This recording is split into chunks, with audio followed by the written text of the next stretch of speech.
The Lego Movie. Lego! Boom, boom, boom.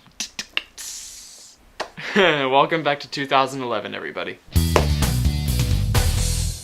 Okay, so first off, let's get one thing straight. I am and always have been a freaking Lego fanatic. I have every single Lego Batman set that's ever been produced, most of which have been discontinued. I still stay up late playing with Lego minifigures. Ever since I was a little kid, my favorite artist was Nathan Sawaya of The Art of Brick. In fact, when I was 13 years old, I ran my own blog showcasing my own gallery of Lego art. Out of my 80 plus pounds of bulk Legos.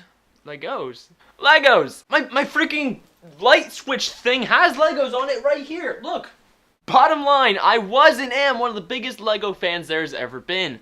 That being said, I did not expect much from this film. Like, don't get me wrong, I did not in any way anticipate that the movie would be bad, but like a lot of people when they saw the trailer, I thought, okay, that looks really funny, really cute, it looks like a good feel-good movie. I did not expect a quality storyline, mainly because I saw the Bionicle movies and I was kind of expecting that.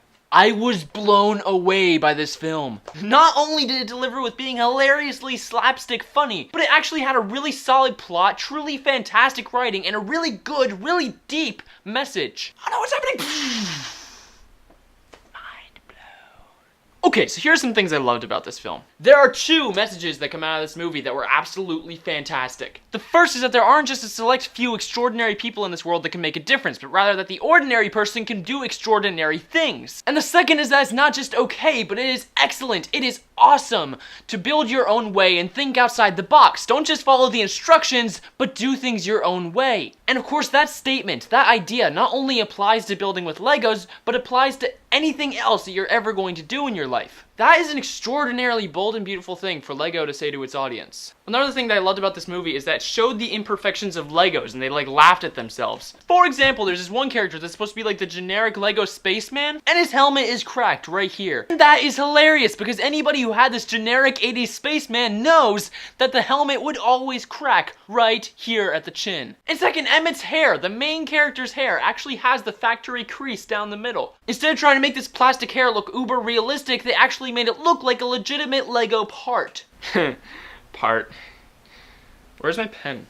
And finally, the last thing that I loved about this film is that there's several moments throughout the film that the skeptic would normally criticize as too convenient or too unrealistic. But that's the beautiful thing. Because you see, it doesn't have to be realistic. It's Lego. It was simplistic. It was unrealistic. It's just the sort of story that a kid playing with Legos would come up with. And that's how this story felt. It felt like a story that was incepted in the mind of a child. A child that's a literary and directorial genius, of course, but still a child. So in conclusion, I would highly recommend this to anybody, and if they said no, I would drag them along and make them watch anyway. And you know how I would take them? In my spaceship!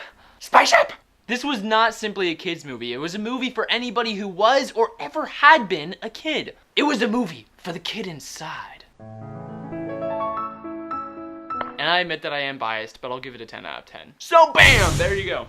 And now it's time for everybody's favorite part of the review, spoiler talk! Bum bum bum!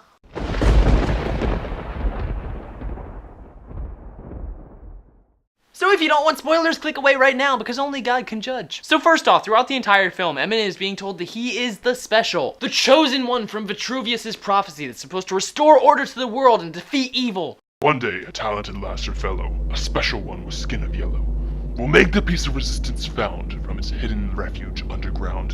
And with a noble army at the helm, this master builder will thwart the Crackle and save the realm, and be the greatest, most interesting, most important person of all times. All this is true because it rhymes.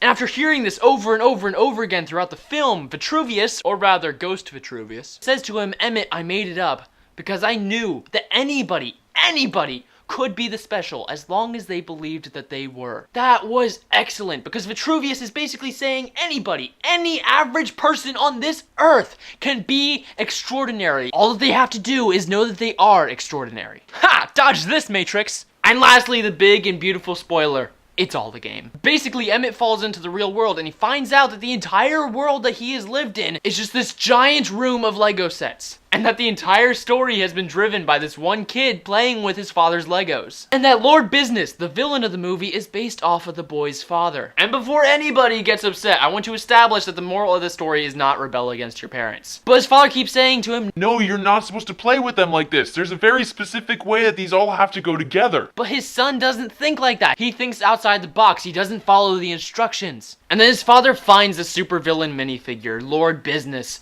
and realizes that he's been crafted after him. And then his son starts explaining the story that he has made with all these Legos. And his father finally realizes that his son sees him as the villain. And the father, played by Will Ferrell, says to his son, so if Emmett, the hero of the story, were to say something to Lord Business, what do you think he would say? And his son, with Emmett, says to him, you don't have to be the bad guy. Look at all these creations. Look what people can do when they think creatively, when they go outside the box, go outside conventional thinking, and don't follow the instructions. Following the instructions can bring you something amazing, but if you're not having fun with it, you're missing out on something even greater. And that was the moment in which the entire audience just went, oh my gosh. It was astounding. Yeah, side note, Will Ferrell was in this and he was live action and he wasn't playing an elf and I didn't hate him. Anyway, those are all my thoughts on the Lego Movie. Thank you for watching this video. If you liked it, be sure to subscribe and leave any ideas for videos you'd like to see in the future in the comments section below. Hit me up on Facebook or Twitter, links are in the underbar. And overall, I have to say,